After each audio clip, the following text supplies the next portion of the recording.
குழந்தை பாக்கியம் அப்படிங்கிறது ஒரு பெரிய சந்தோஷம். இன்றைய காலகட்டத்தில் அந்த பெரிய சந்தோஷம் ஒரு சில இடங்களில் காணாமல் போயிடுது. ஆனால் அது அப்படியே போயிடாது. இந்த அம்பாளுடைய பெரும் கருணையினால், இந்த ஆதி பராசக்தியினுடைய இந்த ஸ்லோகத்தை கேட்கறதுனால கண்டிப்பாக அந்த குழந்தை பாக்கியம் அப்படிங்கிறது யாருக்கெல்லாம் அவசியமோ அவர்களுக்கெல்லாம் நிச்சயமாக கிடைக்கும் அப்படிங்கிறது உறுதியிலும் உறுதி.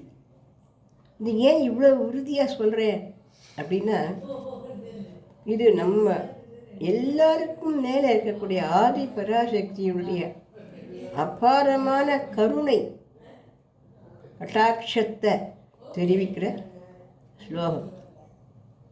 அதனால் இந்த ஸ்லோகத்தை சந்தோஷமாக கேளுங்கோ. நிச்சயமாக குழந்தை பாக்கியம் நம்ம எல்லாருக்கும் நிச்சயம் கிடைக்கும். சந்தோஷமாக கேளுங்கோ. மகிழ்ச்சியாக கையில் குழந்தைய அள்ளி முத்தமிடக்கூடிய காலம் ரொம்ப சீக்கிரத்தில் வந்துடுத்து. அதனால்தான் நமக்கு இந்த ஸ்லோகம் நமக்கு இப்போ கிடைக்கிறது அப்படின்னு நினச்சிக்கோங்க. நாம் இந்த ஸ்லோகத்தை நம்ம பாடலாமா? முக்கியமாக கர்ப்பத்துக்கே இது,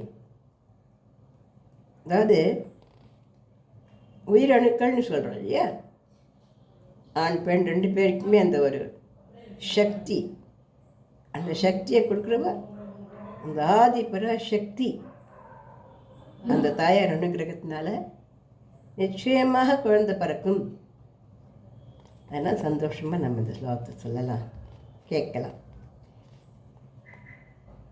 கதா காலே மாதः கதய கலிதாலக்த கரசம் பிபேயம் வித்யார்த்தி தவ சரண நிநேஜனஜலம் பிரகிருத்யா மூகானாம் அபிச்ச கவிதா காரணதயா கதா தத்தே வாணி முககமலதாம்பூல ரசதாம். இந்த ஸ்லோகத்தை ஒரு நாளைக்கு முடிஞ்ச வரைக்கும் நம்ம இதை சொல்லலாம். குறைஞ்சபட்சம் ஒரு 108 தினமாக சொல்கிறது நல்லது. இதில் 1000 முறைன்னு போட்டிருக்குது. அவ்வளோ தூரம் நம்மளுக்கு சொல்கிறதுக்கு அவகாசங்கள்லாம் இருக்கிறதுக்கு சான்ஸ் இல்லை. ஆனால் நம்மளால் முடியுது ஒரு நாளைக்கு 108 தினமாவது இந்த ஸ்லோகத்தை நம்ம சொல்லலாம் அல்லது கேட்கலாம்.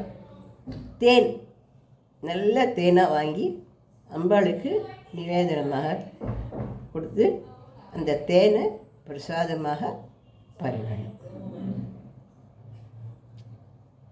இந்த பதிவு படிச்சிருந்தால் நீங்கள் லைக் பண்ணுங்கள், ஷேர் பண்ணுங்கள், சப்ஸ்கிரிப்ஷன் கொடுங்க.